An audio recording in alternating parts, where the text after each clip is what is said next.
السلام علیکم، میں ہوں کامران خان۔ آج ایک غیر معمولی پیش رفت میں وزیر اعظم آزاد کشمیر سردار تنویر الیاس کو 2 سال کے لیے کسی بھی پبلک عہدے کے لیے آزاد کشمیر ہائی کورٹ نے نااہل قرار دے دیا۔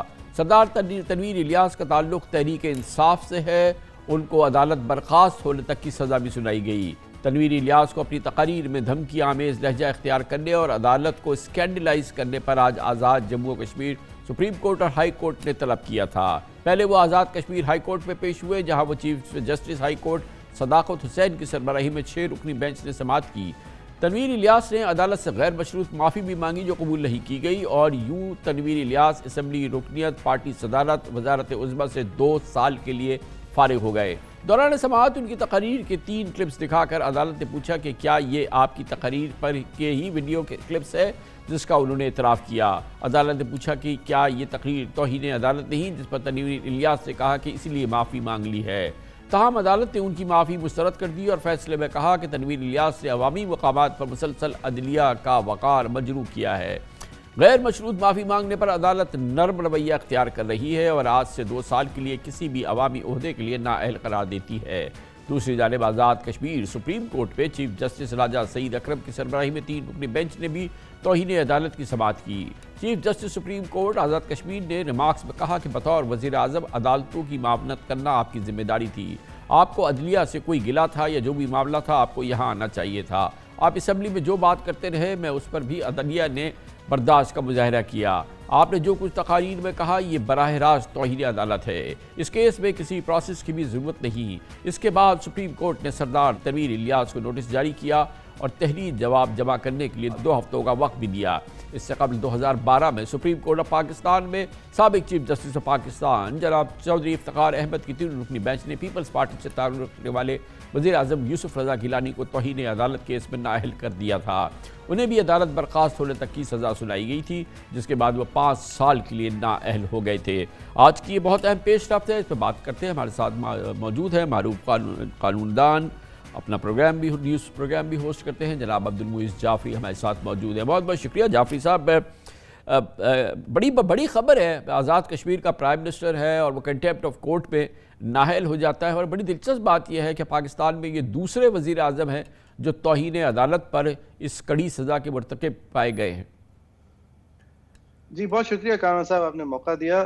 سر بالکل دوسرے وزیر اعظم ہیں، لیکن آزاد جموں اینڈ کشمیر کے اندر جو سیاست ہے اور جس طرح وہاں کی سیاست چلائی جاتی ہے روایتی طور پہ، اس کے ظاہر ہے اس سے آپ مجھ سے زیادہ واقف ہیں۔ یہ اسی کی شاید ایک کڑی ہے، نہ کہ قانون اور عدلیہ کے حوالے سے کوئی اشارہ ہو، لیکن یہ غیر معمولی ضرور ہے اور اس کا ایک بہت بنیادی فرق ہے گیلانی صاحب والے کیس میں سے، کیونکہ گیلانی صاحب والا کیس تھا جوڈیشل کنٹیمپٹ کا، یعنی کہ عدالت جو ہے وہ اس وقت کے وزیر اعظم کو حکم کر رہی تھی کہ وہ اپنے اس وقت کے صدر یعنی زرداری صاحب کے خلاف ایک خط لکھے، جس کے تحت وہ سوئس حکام کو یہ سمجھائے کہ جو استثناء ایک کالعدم قانون کے تحت ان کو حاصل تھی وہ اب نہیں حاصل، اور لہٰذا ان کے خلاف ایک قانونی کارروائی جو ہے اس کو واپس سے شروع کر دیا جائے۔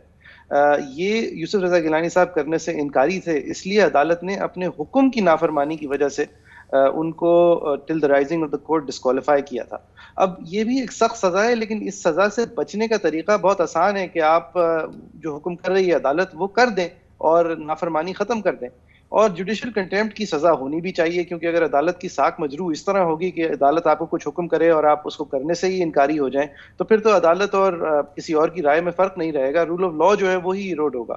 تو وہ تو اس طرح کی مثال تھی۔ یہاں پر یہ الیاس صاحب جو ہیں وہ جن کی دوستی یاری میں اپنے عہدے پر آئے تھے، شاید وہ دوستیاں اب جو ہیں وہ ان کے لیے مشکل نظر آ رہی ہیں، شاید کوئی اور وجہ ہے، لیکن بہرحال اس طرح ایک عدالت کے حوالے سے محض تنقید کی وجہ سے، یعنی کہ وہ جوڈیشری کو سکینڈلائز کرنے کی وجہ سے اگر آپ نے ان کو بلانا بھی تھا اور بلا لیا، تو پھر انہوں نے جب غیر مشروط معافی مانگ لی تو معاملہ وہاں پہ ختم کر دیا جا سکتا تھا۔ اگر انلیس آپ کو لگتا کہ یہ کوئی بہت بار کر چکے ہیں، معذرت کرنے کے بعد جو ہے ان کی معذرت سنجیدہ نہیں ہوتی، یعنی کہ اگر یہ منطق سامنے لائی جاتی عدالت کی طرف سے۔ جب جس طرح کی گفتگو پہ تنویر الیاس صاحب جو ہیں وہ اپنی سیاسی کیریئر میں بہت بڑے جھٹکے سے دوچار ہو گئے ہیں، اور ظاہر ہے کہ وہ وزارت عظمیٰ، وہ اپنی ممبرشپ اور یہ تمام چیزیں کھو بیٹھے ہیں۔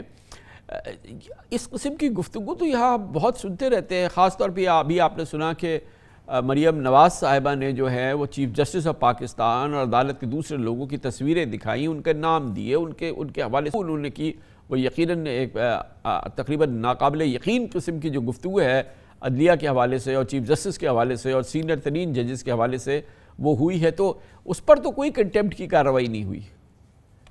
جی بالکل خان صاحب، آپ کو مثال صرف ثاقب نثار صاحب کا جب غصہ طلوع سب سے زیادہ اوپر تک پہنچا تھا، تو آپ طلال چودھری اور نہال ہاشمی کا حوالہ دے سکتے ہیں کہ ان کی باتوں سے سن کر ان کو ڈسکوالیفائی کیا گیا تھا، لیکن انہوں نے بھی ججز کے خاندانوں کو دھمکیاں دی تھیں، ٹھیک ہے پرائیویٹلی دی تھیں یا سیمی پبلکلی دی تھیں، اور وہ لیک ہو گئی تھی باتیں۔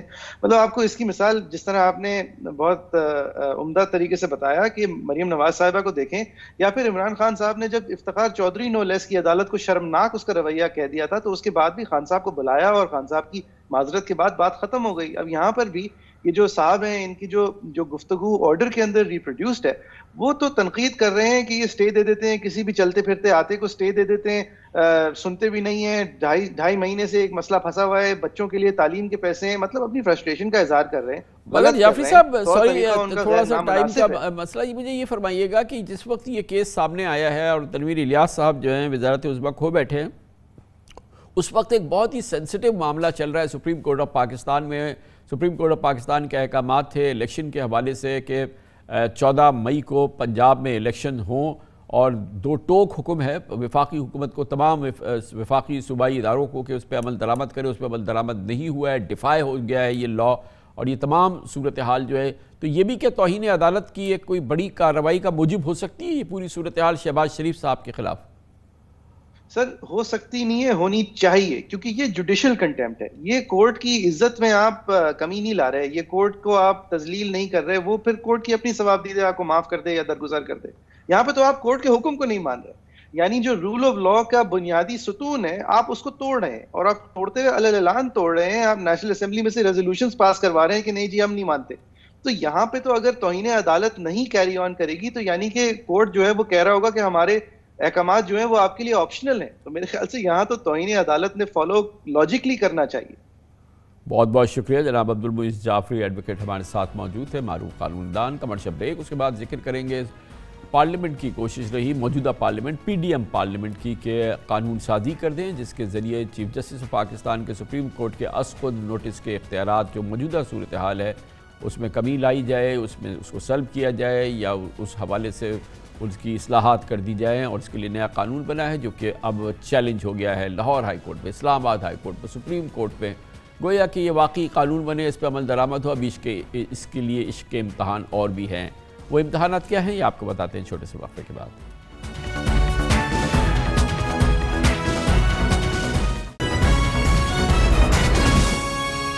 Welcome back. ملک کو بدستور عدالتی اور آئینی بحران کا سامنا ہے۔ بدقسمتی سے سپریم کورٹ میں ججز بھی منقسم ہیں، اور لگ رہا ہے کہ آئین اور قانون کی عملداری سے زیادہ انا کی تسکین مقدم رکھی جا رہی ہے۔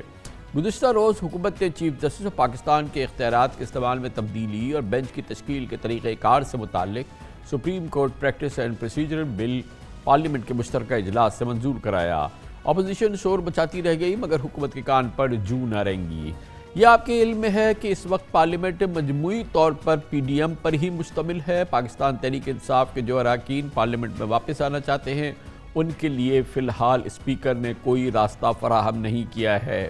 یہی وجہ ہے کہ پارلیمنٹ کی جو تقدیس یا اس کے جو احترام ہوتا ہے، اس حوالے سے سوالات بھی ہیں اور شبہات بھی، لیکن توقع کے عین مطابق اس مجوزہ قانون کو آج بہرحال سپریم کورٹ اور اسلام آباد ہائی کورٹ میں چیلنج کر دیا گیا۔ اس قانون کو جو کہ کل منظور کیا تھا پارلیمنٹ کے مشترکہ اجلاس میں، سپریم کورٹ میں دائر درخواست میں وفاقی حکومت کو فریق بناتے ہوئے موقف اختیار کیا گیا کہ سپریم کورٹ کے رولز بنانے کا اختیار صرف سپریم کورٹ کو ہی حاصل ہے۔ ایکٹ آف پارلیمنٹ کے ذریعے سپریم کورٹ کے اختیارات محدود نہیں کیے جا سکتے۔ مجوزہ قانون سازی بدنیتی پر مبنی ہے۔ اسی طرح اسلام آباد ہائی کورٹ میں دائر درخواست میں کہا گیا کہ قانونی برادری کی جانب سے بنیادی مطالبہ صرف آرٹیکل 184 کے تحت فیصلوں کے خلاف اپیل کے حق کا تھا، جو چیف جسٹس کے اختیارات میں کمی لائے بغیر بھی دیا جا سکتا تھا، جبکہ گزشتہ روز لاہور ہائی کورٹ میں دائر درخواست میں کہا گیا تھا کہ مجوزہ قانون آئین کی خلاف ورزی ہے۔ حکومت نے بدنیتی کی بنیاد پر الیکشن کو التوا میں ڈالنے کے لیے بل منظور کیا۔ اس بل کے تحت کسی بھی کیس میں سو موٹو لینے کا فیصلہ سپریم کورٹ کے چیف جسٹس کے ہمراہ 2 سینئر ترین ججز پر مشتمل کمیٹی کی اکثریت کرے گی، جبکہ 184(3) کے تحت از خود نوٹس کیس میں فیصلے کے خلاف 30 روز میں اپیل بھی کی جا سکے گی۔ قانون بننے کے بعد 184(3) کے تحت ماضی میں بھی کیے گئے فیصلوں پر بھی 1 ماہ کے اندر اپیل کا حق حاصل ہو جائے گا۔ گویا اس قانون کے تحت سابق وزیراعظم نواز شریف اور سابق رہنما پی ٹی آئی جناب جہانگیر ترین کی تاحیات نااہلی کی خلاف بھی اپیل دائر ہو سکتی ہے، اور درجنوں دوسرے فیصلے جو ہیں جو 184(3) کے تحت ہے آ چکے ہیں ان پر بھی نظر ثانی ہو سکے گی۔ مگر بہرحال جیسا کہ آپ صورتحال دیکھ رہے ہیں 184(3) کے تحت چیف جسٹس کے اختیارات مسدود ہو جائیں یا سلب کر لیے جائیں، ابھی اتنا آسان یہ عمل نظر نہیں آ رہا، ابھی عشق کے امتحان اور بھی ہیں۔ اس موضوع پہ بات کرتے ہیں پاکستان کے ممتاز نامور قانون دان اور قانونی امور کے کالمنسٹ جناب صلاح الدین ہمارے ساتھ موجود ہیں۔ صلاح الدین صاحب فارمر پریزیڈنٹ بھی ہیں سندھ ہائی کورٹ بار ایسوسی ایشن کے۔ بہت بہت شکریہ۔ یہ فرمائیے گا کہ قانون بنا لیا پارلیمنٹ نے اپنے طریقے سے، جس طرح کی بھی آج پارلیمنٹ ہے اس حوالے سے 184(3) کے حوالے سے تو ایک مجموعی قومی رائے رہی ہے کہ اس کے تحت اس پہ نظر ثانی ہونی چاہیے جو اختیارات ہیں چیف جسٹس کے، مگر بہرحال اس وقت کا ایک مخصوص پس منظر ہے جس میں کہ یہ قانون بن گیا ہے، لیکن بہرحال ابھی یہ قانون بنتا اور باقاعدہ اس پہ عمل درآمد ہوتا اس سے پہلے ہی ہر طرف چیلنج ہو گیا ہے۔ لاہور ہائی کورٹ پہ چیلنج ہو گیا، اسلام آباد ہائی کورٹ پہ چیلنج ہو گیا ہے، اور پھر سپریم کورٹ پہ بھی چیلنج ہو گیا ہے۔ گویا کہ ابھی عشق کے امتحان اور بھی ہیں، اور یہ باقاعدہ قانون بن جائے اور اس پر عمل درآمد شروع ہو جائے، ابھی لگتا ہے there is a lot of distance between cup and the lips۔ جی کامران صاحب، میں سمجھتا ہوں کہ جہاں تک یہ چیلنجز کا سوال ہے تو ابھی تو یہ قبل از وقت ہے، کیونکہ قانون چیلنج تبھی ہوتا ہے جب ایک بار وہ فائنل ہو جائے، پروملگیٹ ہو جائے۔ وہ میں سمجھتا ہوں ابھی تک نہیں ہوا۔ غالباً صدر صاحب نے اس کو واپس پارلیمنٹ کی ریکنسیڈریشن کے لیے بھیجا ہے، پھر پارلیمنٹ اس کو ریکنسیڈر کر کے واپس صدر صاحب کو بھیجے گی۔ اگر پھر بھی وہ نہ اسینٹ دیں تو پھر وہ آٹومیٹکلی خود سے قانون بن جائے گا، مگر ابھی وہ سٹیج آگے ہے۔ میں سمجھتا ہوں یہ پیٹیشنز جو ہیں یہ پری میچور ہیں۔ گویا کہ اس میں اب کوئی گنجائش نہیں ہے، کیونکہ صدر ایک بار اپنی جو ہے اس پہ اعتراض لگا کے واپس بھیج چکے ہیں، پارلیمنٹ اس کو مسترد کر کے دوبارہ اس کو منظور کر چکی ہے، تو یہ صرف ایک رسمی عمل ہے۔ اب یہاں سے یہ صدر صاحب کے پاس جائے اور صدر صاحب کے پاس 10 دن ہیں، وہ 10 دن تک اس کو رکھ لے، 20 اپریل کو یہ قانون بن جائے گا دوبارہ، لیکن اس کے باوجود ابھی عدالت اس پر سماعت نہیں کرے گی، اس کو یہ سماعت کے لیے منظور نہیں ہوگی آپ کے خیال میں درخواست ابھی؟ جی میرے خیال میں یہ ابھی پریمیچور ہے، ابھی وہ جو آئینی درخواستیں ہیں وہ قابل سماعت نہیں ہیں۔ ایک سچویشن ہے جہاں کورٹ جو ہے وہ پریمپٹیو لی بھی قوانین کی کانسٹیٹیوشنلٹی دیکھ سکتی ہے۔ وہ تب ہوتا ہے کہ اگر صدارتی ریفرنس جائے کہ آیا میں اس قانون کو جو ہے اس پہ میں اپنی اسینٹ دوں یا نہیں دوں، تو اس صورت میں کورٹ ایک بل کو بھی سٹڈی کر لیتی ہے۔ حزبہ بل میں بھی ہم نے دیکھا اس قسم کی سپریم کورٹ نے پری ایمپٹیولی بھی ایگزامن کیا، مگر جو عام شہریوں کی طرف سے جو آئینی درخواستیں آتی ہیں کہ فلاں قانون جو ہے وہ آئین کے برعکس ہے، تو وہ صرف جب ایک بار وہ قانون وجود میں آ جاتا ہے اس کے بعد وہ پٹیشن فائل ہوتی ہے۔ گو کہ پاکستان کی تمام سیاسی جماعتوں نے مختلف اوقات پہ اس قانون کو اور 184(3) کے تحت جو چیف جسٹس کے اختیارات ہیں اس کے جو اثرات ہیں اس پر اعتراض اٹھائے ہیں، اس پر اپنی شدید تنقید کا نشانہ بنایا ہے اس کو، اور مگر اس سے پہلے جب بھی ان کو موقع حاصل ہوئے انہوں نے اس کو باقاعدہ پارلیمنٹ کے سامنے پیش کر کے ان اختیارات کو مسدود کرنے کی کوشش نہیں کی ہے۔ یہ پہلی مربوط کوشش ہے، مگر اس کا پس منظر کیونکہ اس وقت آپ کے سامنے ہے کہ جو از خود نوٹس ہے چیف جسٹس صاحب کا پنجاب کے پی کے الیکشن کے حوالے سے، اس کے بعد یہ تمام چیزیں ہوئی ہیں، جس کے بعد اس پر اعتراضات تو آ رہے ہیں، مختلف قانون دان بھی اس پہ اعتراض کر رہے ہیں، اور ان کا خیال یہ ہے کہ یہ شاید اس کے لیے آئینی ترمیم ضروری ہے، اور اس قسم کی قانون سازی سے یہ اختیارات جو ہیں وہ ان پر نظر ثانی نہیں کی جا سکتی. اس موضوع پر آپ کی کیا رائے ہے؟ دیکھیں کامران صاحب، اس بل کے دو پہلو ہیں. ایک تو ہے کہ آیا جو سپریم کورٹ میں بینچ فارمیشن کے حوالے سے اور سو موٹو کی انیشیشن کے حوالے سے کہ 3 رکنی کمیٹی کرے گی، چیف جسٹس صاحب خود اکیلے بیٹھ کے نہیں کریں گے، وہ تو دیکھیں میں سمجھتا ہوں کہ آرٹیکل 191 بڑا کلیئر ہے. اس میں لکھا ہوا ہے کہ subject to the constitution and the law the Supreme Court may make rules. تو یعنی یہ آئین میں وہ جو رولز ہیں ان کی سب سے نچلی کیٹیگری ہے.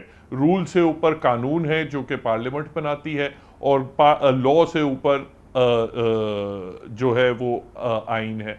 تو میں سمجھتا ہوں کہ وہاں تک تو کوئی اس میں کوئی مشکل چیز نہیں ہے. اس ایکسرسائز سے نہ کوئی سپریم کورٹ کی کوئی پاور چھینی جا رہی ہے، نہ کوئی جب یہ کہنا کہ چیف جسٹس کی پاور چھینی جا رہی ہے، تو دیکھیں چیف جسٹس کو کوئی اسپیسیفک پاور آئین نہیں دیتا. آئین میں جو بھی ذکر ہے وہ سپریم کورٹ کا ہی ہے. اگر سپریم کورٹ میں کوئی پاور زیادہ ڈسٹریبیوٹ کی جا رہی ہے، یہ تو نہیں ہو رہا کہ سپریم کورٹ سے لے کے کسی حکومتی نمائندے کو دی جا رہی ہے وغیرہ، تو میں نہیں سمجھتا اس میں کوئی غیر آئینی بات ہے. ایک چیز لوگ اس پہ اعتراض کرتے ہیں جو میں سمجھتا ہوں وہ کم سے کم سیریسلی لینے والا اعتراض ہے. وہ یہ کہتے ہیں کہ چونکہ آرٹیکل 184(3) کی پاور آئین دیتا ہے تو اس کے خلاف اپیل بھی فائل کرنا، اگر اپیل کا حق بھی دینا، وہ بھی آئین میں ہی پھر کوئی ترمیم لائی جائے. مگر دوسرا ویو پوائنٹ یہ ہے، اور اس میں بھی کافی وزن ہے، وہ یہ ہے کہ کئی ایسی ایگزامپلز ملتے ہیں جہاں صرف قانون سازی کے ذریعے، آئینی ترمیم کے نہیں بلکہ قانون سازی کے ذریعے یہ اپیل سپریم کورٹ کو بھی کنفر کی گئی ہے. جس طرح سپریم کورٹ کی ایک کنٹیمپٹ کی پاور ہوتی ہے آرٹیکل 204 میں، اس کے خلاف اپیل جو ہے to a larger bench of the Supreme Court, وہ صرف کنٹیمپٹ آف کورٹ ایکٹ سے ہی دی گئی ہے، اس میں کوئی آئینی ترمیم کی ضرورت نہیں پڑی. دوسرا ایک مثال دیا جاتا ہے جس طرح لا ریفارمز آرڈیننس ہے. اب آئین جو ہے وہ ہائی کورٹس کو ایک پاور دیتا ہے کہ آرٹیکل 199 میں وہ ریٹس ایشو کر سکتے ہیں، مگر لا ریفارمز آرڈیننس کے تحت وہ سنگل جج کی ریٹ جو ہے وہ ڈویژن بینچ میں اپیل ہو سکتی ہے. تو یہ مثالیں ہیں ماضی کی. جی ہاں. اور صلاح الدین صاحب، اس کا اوورآل جو آپ نے یہ پس منظر پورا پیش کیا ہے بڑا امپورٹنٹ ہے، مگر اس کے ساتھ ساتھ یہ بات اس سے واضح ہو رہی ہے کہ یہ کنٹیسٹیبل ہے. یہ ایک ایسا ایشو ہے جس میں 2 آراء موجود ہیں اور مضبوط آراء موجود ہیں، آئینی قانونی آراء موجود ہیں. گویا کہ یہ سپریم کورٹ میں پہنچتا ہے یا کسی اور اسلام آباد ہائی کورٹ میں پہنچتا ہے تو وہاں پر اس پہ بحث ہوگی، اس پہ بڑی سماعت ہوگی، اور یہ کہ بڑا ایک حل طلب کیس ہوگا جو کہ امپورٹنٹ ہوگا. اس دوران جو عدالت ہے وہ چاہے وہ عدالت عالیہ ہو یا عدالت عظمیٰ ہو، اس پر عمل درآمد اس کے فیصلے تک روک سکتی ہے، اس پہ اسٹے تو جاری کیا جا سکتا ہے یا نہیں؟ دیکھیں نارملی تو اگر کوئی پارلیمنٹ کی طرف سے قانون نشر ہوتا ہے تو جو سپریم کورٹ کا ابھی تک جو کیس لا ہے، اور سب سے مشہور کیس اس میں اعتزاز احسن کا کیس ہے، اس میں سپریم کورٹ نے کہا تھا کہ ہم کسی پارلیمنٹری لا کے خلاف ہم حکم امتناعی نہیں جاری کر سکتے، اس کو سسپینڈ نہیں کر سکتے. جب فائنل ہیئرنگ ہوتی ہے تو کسی قانون کو ہم کالعدم ضرور کر سکتے ہیں مگر اس کو سسپینڈ، اس کی انفورسمنٹ سسپینڈ نہیں کر سکتے. تو نارملی تو سچویشن یہی ہوتی کہ ایک بار قانون آ جائے تو اس پہ عمل درآمد ہوگا. بہرحال اگر پھر بعد میں وہ کالعدم یا اس کا کوئی حصہ کالعدم کر دیا جائے تو پھر وہ اس کی امپلیمنٹیشن رک جائے گی. لیکن بہرحال کسی بھی معاملے کو جو کہ عدالت کے سامنے آئے اس پہ حکم امتناع تو جاری کیا جا سکتا ہے نا؟ یہ سپریم کورٹ کا اپنا رول، جہاں تک سٹیچوٹس کی بات ہے، قانون کی بات ہے، وہاں وہ یہ کہتے ہیں کہ ہم پورا کا پورا statute out of respect to parliament, ہم پورا کا پورا سٹیچوٹ بغیر دونوں فریقین کو سنے ہوئے ہم مگر صلاح الدین صاحب کہ اسٹرائک ڈاؤن یہاں نہیں پر کریں جو گے ابھی تک. اس کا پورا پس منظر جو ہے وہ اس پورے معاملے پہ لاگو نہیں ہوگا. آبویسلی جب ہم پارلیمنٹ کہہ رہے ہیں تو مجھے اندازہ ہے کہ آپ کا کیا مطلب ہے، لیکن جو پارلیمنٹ کی آج کی کیفیت ہے، آپ نے دیکھا کہ ایک بہت ہی اس وقت شدید وہاں پہ مسائل ہیں، بحران ہے بلکہ پارلیمنٹ کے اندر، اور آپ نے دیکھا کہ ابھی ایک پارلیمنٹ کی قرارداد بھی آئی تو کوئی 350 ممبران میں سے 42 اراکین نے اس پہ دستخط کیے. تو پارلیمنٹ کی جو ایکچول سینکٹیٹی ہے جس طرح کی، وہ آج انٹیکٹ بہرحال نہیں ہے. دیکھیں کامران صاحب، بات یہ ہے، یہ ہر پارٹی کا رائٹ ہوتا ہے، ہر ممبر آف پارلیمنٹ کا رائٹ ہوتا ہے جب وہ چاہے استعفیٰ دے یا اپنے استعفے کو واپس لے اگر وہ اس وقت تک ایکسیپٹ نہیں ہوا.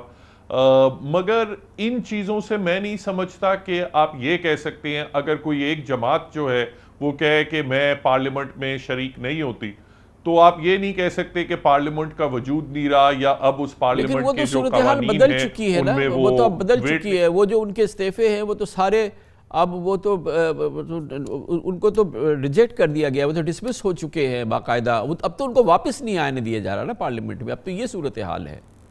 جی بالکل. دیکھیں پہلے جس طرح کہ آپ کو معلوم ہے، پہلے جب استعفے جو تھے وہ منظور نہیں ہو رہے تھے تو اس وقت عدالتوں میں معاملہ گیا. اس کے بعد جب استعفے واپس لے لیے گئے اور زبردستی ان کو قبول کر دیا گیا پھر عدالتوں میں معاملہ گیا. تو اب مسئلہ یہ ہے کہ نیچرلی جب تک عدالتیں ان معاملات کا فیصلہ نہیں کرتی تب تک اس کا یہ مطلب تو نہیں ہے کہ پاکستان کی آج کوئی پارلیمنٹ نہیں ہے، آج قانون سازی نہیں ہو سکتی، یا فرض کریں 30 جون کو جب بجٹ پاس ہوگا تو وہ بجٹ نہیں پاس ہو سکتا کیونکہ کوئی پارلیمنٹ وجود میں نہیں ہے.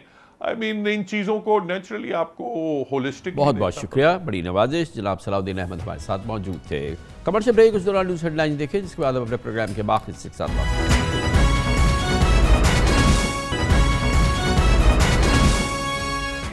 ملک میں بڑھتا ہوا سیاسی تناؤ اور پگھلتی ہوئی معیشت تمام اسٹیک ہولڈر سے گرینڈ نیشنل ڈائیلاگ کا تقاضا کر رہا ہے. قومی اتفاق رائے اور مفاہمت کی اہمیت پہلے سے کہیں زیادہ ضروری ہو گئی ہے، لیکن مسلم لیگ نور اور پی ٹی آئی نہ صرف یہ کہ باہم دست و گریباں ہیں بلکہ ایک دوسرے کے خون کے پیاسے نظر آتے ہیں. تمام سیاسی اور معاشی ماہرین اس بات پر متفق ہے کہ پاکستان دیوالیہ پن کے گرداب سے اسی صورت میں نکل سکتا ہے جب ملک میں سیاسی استحکام لایا جائے. مگر شوم یہ قسمت ہے کہ سیاسی، معاشی، قانونی، انتخابی اور خارجہ پالیسی پر پسپائی کے باوجود شہباز حکومت کی ترجیح مذاکرات کے بجائے محض آرائی لگتی ہے. حوصلہ افزا بات یہ ہے کہ کل حکومتی بینچز سے ہی مفاہمت، مذاکرات اور بات چیت کی بات آئی. شہباز حکومت کے سب سے بڑے اتحادی جناب آصف علی زرداری اور بلاول بھٹو زرداری نے وزیر اعظم شہباز شریف سے مطالبہ کیا کہ اپوزیشن کے ساتھ مذاکرات اور قومی اتفاق رائے پیدا کیا جائے. کم از کم تقاریر کی حیثیت تک، بیانات کی لیول تک تحریک انصاف کی سینئر لیڈرشپ بھی مذاکرات کی خواہاں نظر آتی ہے اور اس کے لیے حامی بھر رہی ہے. پبلکلی وہ کہتے ہیں کہ ہم ہر طرح کے مذاکرات کے لیے سب سے بات چیت کے لیے تیار ہیں. بلا شبہ قومی مفاد کے لیے ذاتی انا کو پس پش ڈالنا ہوگا. اس وقت پاکستان کی اہم ترین ضرورت ہے. وزیر اعظم شہباز شریف کو اپنے سابقہ مفاہمتی بیانیے کو پروان چڑھانا ہوگا. میثاق معیشت کے بجائے میثاق سیاست کا علم بلند کرنا ہوگا، جبکہ عمران خان کو بھی لانگ مارچ اور دھرنے کے الفاظ اور سیاسی مخالفین کے لیے نازیبا القابات اپنی لغت سے نکالنے ہوں گے. یہ پوری صورتحال ہے اور قومی عظیم تر قومی ڈائیلاگ کی بات مسلسل کرتے رہے ہیں پاکستان کے بہت ہی سینئر سیزنڈ پارلیمنٹیرین اور تجزیہ کار بھی ہیں اور بین الاقوامی امور، دفاعی امور کے ماہر ہیں. سینٹ کی ڈیفنس کمیٹی کے چیئرمین بھی ہیں جناب مشاہد حسین سید، جو کہ آج ہمارے ساتھ موجود ہیں. ایک بار پھر بہت بہت شکریہ مشاہد صاحب. آپ اس سے پہلے بھی پارلیمنٹ کے فلور پر ہمارے پروگرام میں کل پھر آپ نے گرینڈ نیشنل ڈائیلاگ کی بات کی ہے. یہ وہ بات ہے، یقیناً آپ اس کے فلیگ بیرر ہیں، مگر اس کے ساتھ ساتھ پوری قوم کی یہ آواز ہے کہ گرینڈ نیشنل ڈائیلاگ ہونا چاہیے، ضرور ہونا چاہیے، اور اس کے بغیر ہم ان بحرانوں سے نہیں نکل سکتے. یہ تو ہونا چاہیے، مگر ہاؤ ٹو میک دیم سٹ اینڈ ٹاک، یہ میرے خیال میں سب سے اہم سوال ہے اور اس کا جواب ہمیں چاہیے. اس کا آپ کے ذہن میں کیا فارمولا ہے کہ ان کو بٹھائیں کہ آئیے بیٹھ جائے, اور دوسرے اسٹیک ہولڈرز کو بھی ہونا چاہیے کہ وہ بھی ان چیزوں میں شامل ہوں؟ السلام علیکم کامران صاحب, اور آپ کے ویوز کو بڑا السلام علیکم. اور آپ نے صحیح فرمایا, اور آپ کا نے بڑا اس میں رول ہے. میرے بھی کوشش ہے, اور بھی وائسز ہیں بڑی پارلیمنٹ کے اندر اور باہر جو کہتی ہیں کہ مفاہمت کی ضرورت ہے, کوئی سیاسی مقصد کے لیے نہیں, ملک کی بقا کے لیے اور عوام کو مایوسی سے نکالنے کے لیے اور مسئلے کا حل نکالنے کے لیے, اور راستہ ملے. میرے خیال میں میرا جو فارمولا ہوگا میں آپ کو پیش کرتا ہوں. میں نے گرینڈ نیشنل ڈائیلاگ کی بات 2-3 مرتبہ پارلیمنٹ میں کی ہے, کھل کے کی ہے, اور میرے خیال میں ابو پارٹی لائنز کی ہے, کیونکہ ایشو پاکستان کا ہے, ایک پارٹی کا, شخص کا یا حکومت کا نہیں ہے. میرے خیال میں 3 بنیادی اصول پہلے طے کر لیے جائیں, چاہے حزب اقتدار ہو یا حزب اختلاف ہو. ایک آئین مقدم ہے, مقدس ہے, اور آئین کی بالادستی, نمبر 1. دوسرا, پارلیمنٹ محور ہے فیصلہ کرنے کا. اور تیسرا یہ ہے کہ یہ جو جنگ ہے یا حملے ہیں اداروں پر, چاہے کوئی فوج پر کر رہا ہے یا چاہے کوئی اعلیٰ عدلیہ پر کر رہا ہے, اس میں سیز فائر ہونا چاہیے.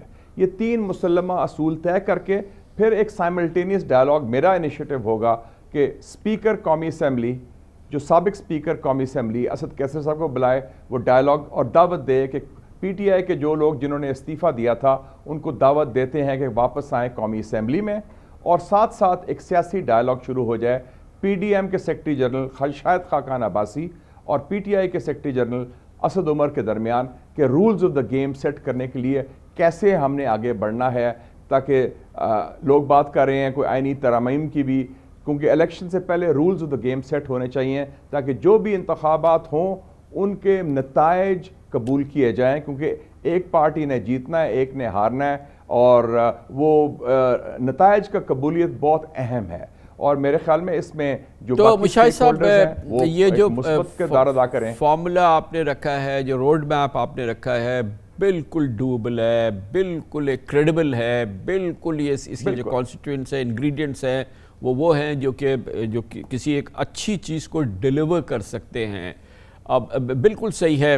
آئی ایم شیور کہ اس میں کچھ پریکٹیکلی آپ نے کچھ کوشش کی ہو کہ اب اس کو آپریشنلائز کرنے کے لیے کیا کیا جائے, کس طریقے سے ممکن ہو, کیونکہ پھر یہ تو آپ نے ایک بڑا اچھا ایک مشن سٹیٹمنٹ دے دیا, اس کے ساتھ پھر یہ ایک آرگینوگرام دے دیا اس چیز کو کرنے کے لیے. تو اب اس کا اگلا قدم کیا ہو سکتا ہے یا آپ کرنے کی کوشش کریں؟ میرے خیال میں کچھ بیہائنڈ دا سینز, کچھ خاموش گفتگو, کچھ قسم کی گفتگو شروع ہوئی ہے اور کچھ ہلچل ہو رہی ہے, اور دونوں طرف سے یہ ایک احساس ہو گیا ہے کہ ہم we should pull back from the brink, کہ پوائنٹ آف نو ریٹرن نہ آ جائے, کیونکہ پوائنٹ آف نو ریٹرن آیا تو اس میں کسی کو فائدہ نہیں ہوگا سیاسی طور پر, اور ملک کو نقصان ہوگا اور سسٹم کو نقصان ہوگا, اور سارا سسٹم بھی شاید وہ فارغ ہو جائے. تو میرے خیال میں یہ ایک احساس ہو گیا ہے, اور سین وائسز دونوں طرف سے بات بھی کرنا چاہتی ہیں, اور کچھ کوششیں شروع ہو گئی ہیں. آپ نے ذکر کیا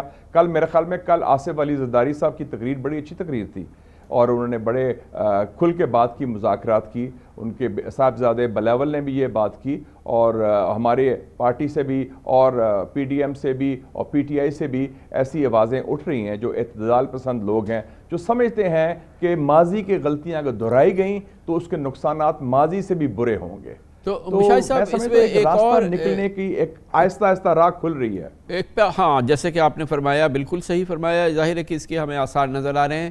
ایک جانب تو اٹارنی جنرل کی میٹنگز ہوئی ہیں چیف جسٹس آف پاکستان سے, آج بھی میٹنگ ہوئی ہے, کل بھی میٹنگز ہوئی ہیں, اور شاید ٹو اینڈ فرو جو ہے وہ میسیجنگ جو ہے وہ چیف جسٹس صاحب خود یہ چاہتے ہیں کہ یہ معاملہ عدالت سے باہر اور اداروں کو اس میں نہ گھسیٹے جائے اور یہ سیاستدان آپس میں طے کریں. آئی تھنک اس سلسلے میں کوئی بات چیت ہو رہی ہے, اور یقیناً چیف جسٹس آف پاکستان کا یا سپریم کورٹ کا فورم جو ہے اگر اس کے لیے ایک امبریلا فراہم کرے تو وہ تو بہت ہی ایک اچھا طریقہ کار ہو سکتا ہے نا مشاہد صاحب؟ بالکل, کیونکہ جو ہے نا سپریم کورٹ ایک آئینی ادارہ ہے, قانونی ادارہ ہے, اور وہ خود بھی جمہوریت کا ایک ستون ہے. ہمارے ملک میں رول آف لا کی بات کرتے ہیں, آئین کی بالادستی, قانون کی بالادستی. اور میرے خیال میں اس لیے میں کہتا ہوں ہمیشہ کہ اداروں کے خلاف, چاہے فوج ہو یا اعلیٰ عدلیہ ہو, ان کے خلاف جنگ جو ہے اگر کی جائے تو وہ انونیبل ہے, وہ کوئی جیت نہیں سکتا اور نہ کرنی چاہیے, وہ ملکی مفاد میں نہیں ہے. تو میرے خیال میں اگر سپریم کورٹ مثبت میسج مل جائے, ویسے تو اصولی طور پر یہ سیاسی مسئلہ ہے, قانونی نہیں ہے, قانونی بعد میں آتی ہے, معیشت بعد میں آتی ہے. سیاسی مسئلہ ہے جو سیاسی جنگ ہے, پولرائزیشن ہے, چپکلش ہے, جو نیور اینڈنگ ایک قسم کا کرسی کے لیے جیسا کہ آپ نے فرمایا سیاسی مسئلہ ہے اور سیاسی ہے, پارلیمنٹ میں ہونا چاہیے, تو پھر تو لیڈ لینی پڑے گی پرائم منسٹر کو نا شاہد صاحب؟ بالکل بالکل. حکومت جو ہے, حکومت کا سب سے بڑا سٹیک ہوتا ہے, اور حکومت ہمیشہ بڑے دل سے سوچتی ہے, اور بڑے دل سے سوچنا چاہیے, کیونکہ حکومت ریاست کے مفادات کا تحفظ کرنے میں اولین کردار ہوتا ہے. تو حکومت کو یہی چاہتی ہوتی ہے ہمیشہ, ہر حکومت, کہ استحکام ہو, سٹیبلٹی ہو اور امن ہو, ہارمنی ہو. تو میرے خیال میں بڑا انیشیٹو لینا چاہیے. ہم نے پرائم منسٹر صاحب نے بڑا میسج دیا تھا نریندر مودی کو کہ ہم آپ سے بات کرنے کو تیار ہیں. ماضی میں دہشت گردوں سے ہم نے گفتگو کی, تو اپنے لوگوں سے بات کرنے میں کیا نکاح ٹوٹتا ہے, کیا پرابلم ہوتا ہے, جو جن کی عوامی سپورٹ بھی ہے, عوام کے منتخب نمائندے بھی ہیں, ایک اور ساتھ لے کے چلیں. یہ جمہوریت کا تقاضا بھی ہے. مشاہد صاحب, آپ نے اپنے روڈ میپ میں اس کا ذکر کیا تیسرے نمبر پر, کہ اداروں پر جو ہرزہ سرائی ہے یا جو ان پر حملے ہو رہے ہیں, لفاظی ہو رہی ہے, سوشل میڈیا پر ہو رہا ہے, تقاریر میں ہو رہا ہے, عوامی جلسوں میں ہو رہا ہے, عام گفتگو میں ہو رہا ہے, ہمیں ہر صورت میں اس کو روکنا ہے. ہمیں اپنے اداروں کا تحفظ چاہیے, ہمیں سپریم کورٹ کا تحفظ چاہیے, ہمیں فوج کا تحفظ چاہیے. سینٹر آف گریوٹی ہے ہماری ایگزسٹنس کی, اور یقیناً اگر نون لیگ کی قیادت نے سپریم کورٹ لیڈرشپ پر جو ہے باتیں کی ہیں اور بے پناہ باتیں کی ہیں, ان کی ہوں گے کوئی ریزرویشنز, وہ ہیں بھی شاید اپنی جگہ ریزرویشن, یا پی ٹی آئی کے لوگ جو ہیں اب وہ اسٹیبلشمنٹ کے حوالے سے بات کر رہے ہیں, ہوں گے ریزرویشن, لیکن بہرحال bygone is bygone. ہمیں آگے بڑھنا ہوگا. مشاہد صاحب, اس کو کیسے ہم کریں کہ قائل کریں ان لوگوں کو؟ ظاہر ہے کچھ ناراض لوگ تو کبھی قائل نہیں ہوں گے, لیکن مجموعی طور پہ تاثر آ جائے کہ اب یہ ایون پلینگ فیلڈ ہے, چاہے وہ جوڈیشری ہو, چاہے وہ اسٹیبلشمنٹ ہو, چاہے کوئی ہو, کوئی کسی کا فیورٹ نہیں ہے. یہ پہلے اسٹیبلش ہو جائے تو پھر میرے خیال میں 99% تو مسئلے حل ہو جائیں گے. آپ کے خیال میں؟ میرے خیال میں کامران صاحب اب سکور ایکول ہو گیا ہے. 2017 میں ایک سافٹ کو ہوا, اور وہ آپ نے دیکھ لیا کہ میاں صاحب کو نکالا گیا, اور سب اگری کرتے ہیں کہ وہ زیادتی ہوئی.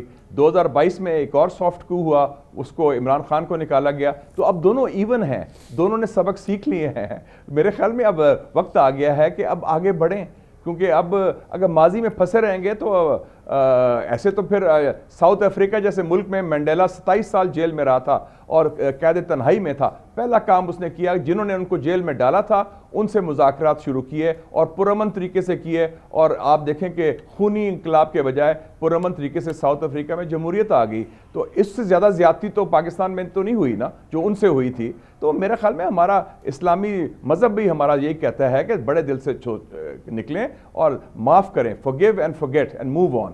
یہی طریقہ ہے, ورنہ تو پھر ہم پھنسے رہیں گے کہ یہ قبائلی جنگ ہے جو نہ ختم ہونے والی جنگ ہے. اس وقت پاکستان کے عوام کو ہم لیٹ ڈاؤن نہ کریں.